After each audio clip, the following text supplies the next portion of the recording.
There's this narrative in our modern society that you need to be the highest value person available in order for you to get the type of woman that you want, the type of man that you want, the type of job opportunities that you desire, the types of friendships that are healthy and high value and nurturing and good for you, or whatever that you're into.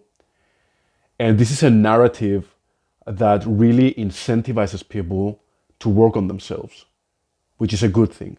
You have a lot of people nowadays, more than ever, going to the gym, eating healthy, working on their traumas, working on their CVs and qualifications, and really developing themselves into actualized, integrated people.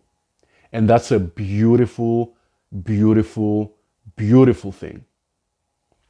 However, this mentality and this notion of trying to always be the highest value person that you can possibly be enables people not to and go after the opportunities and the things that they want in life, because either they don't think that they're at a level that they're good enough for those opportunities, or they think that they need to work on themselves more, or they're just not ready for it. And then they just end up wasting, let's say, 10 years working on themselves, which again is not really a waste, it's a good thing.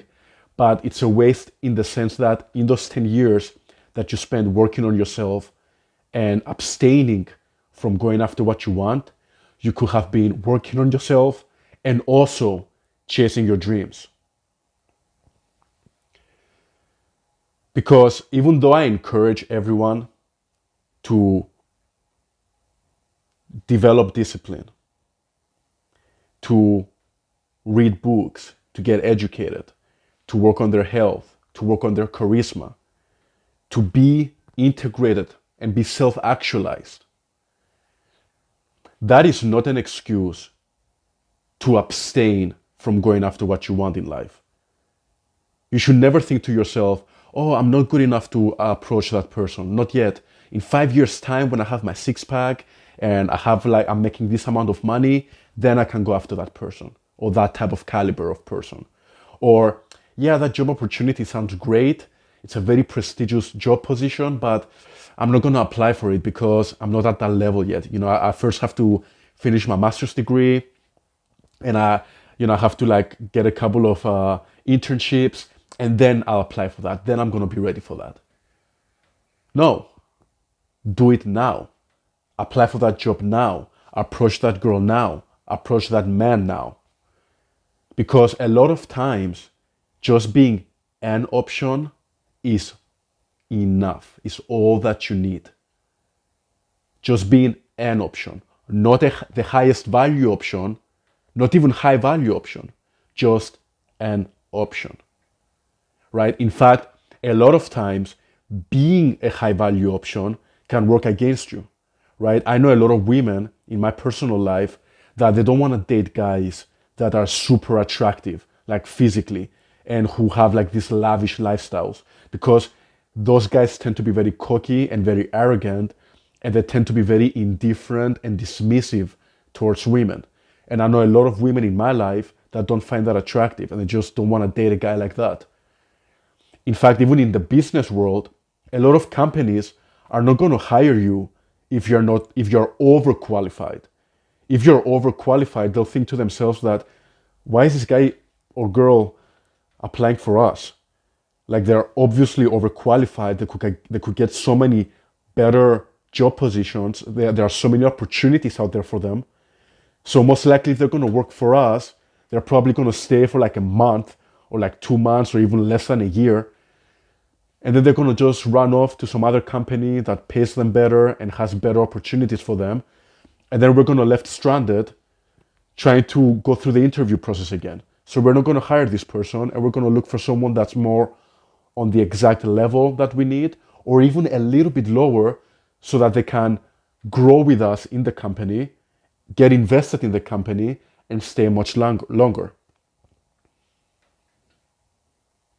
A lot of companies think like that. And a lot of women think like that. And a lot of men think like that too. How many men are out there that, come on, be honest with yourself. If a supermodel, like let's say Miss Brazil or Miss America, whatever, approached you on the street and was literally begging you to take her out on a date, how many of you guys would actually take her number, call her up, go on the date, put your best self out there, take her home, and hook up with her? Even if she's throwing it at you, most guys will not do it. A lot of guys will think to themselves, oh, what? It's like some kind of joke. Like, am I on camera or something? They will be too insecure. They wouldn't think that they deserve that, right? So a lot of times being a high value option does not mean that you get the opportunities that you want. Being an option gets you the opportunities that you want, right? Because a lot of people really overestimate the demand. There's this author, now if you're in the personal development world, then you probably heard of him.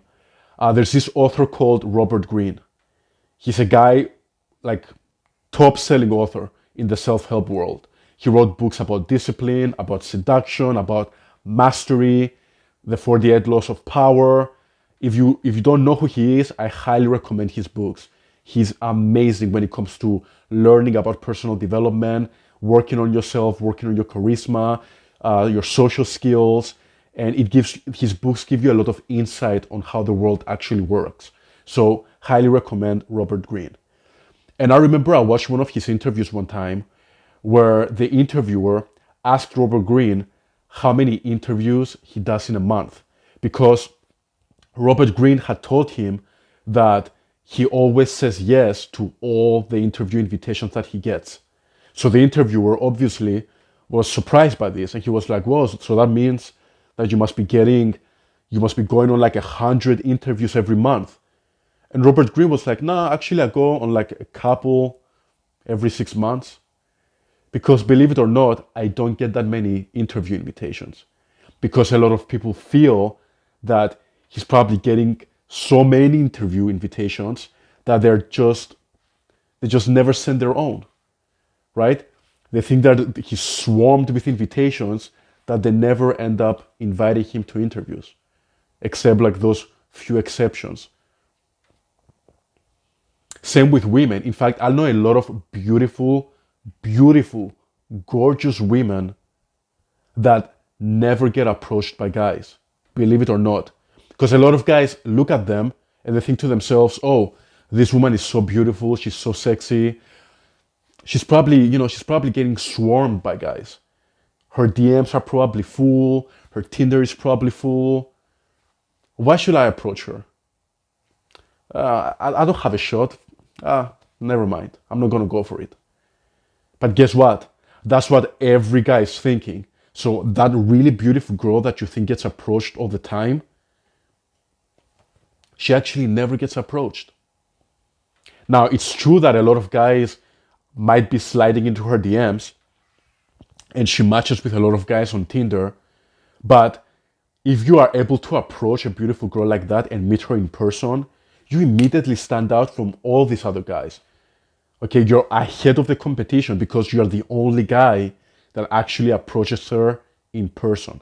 A guy that actually met her in real life and you went up to her, complimented her, asked for her number in a direct, empathetic, calibrated way. You're gonna stand out if you do that, no matter how many DMs she has. But most guys don't do it. And a lot of times, every time that you don't take those opportunities, you're actually doing yourself a disservice and you're doing the girl a disservice. Because then that beautiful, beautiful woman is going to end up with a guy that isn't good for her.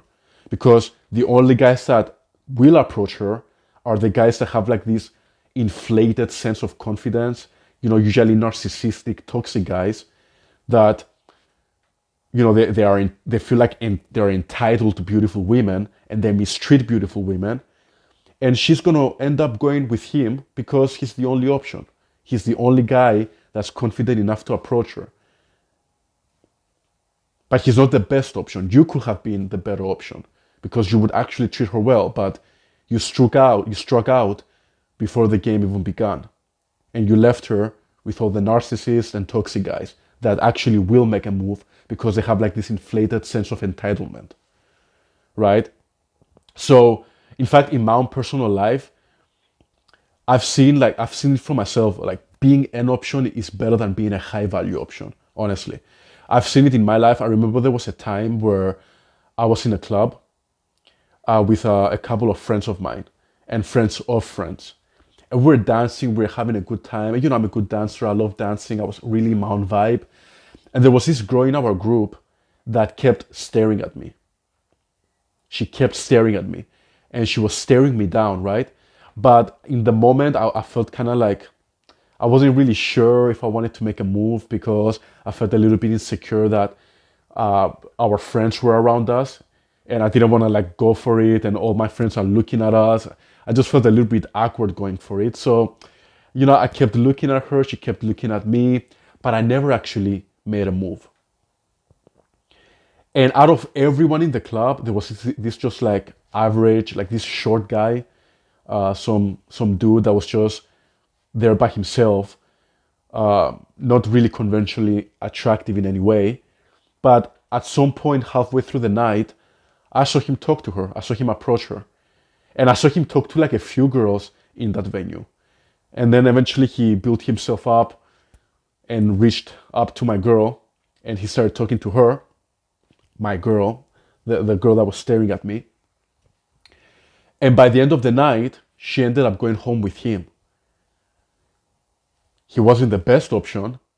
He was a option, just an option. He was just there. I'm sure if I talked to her, she would have ended up going home with me, but I never did. So she ended up going home with him. And this goes not just for women, by the way, this is just an example.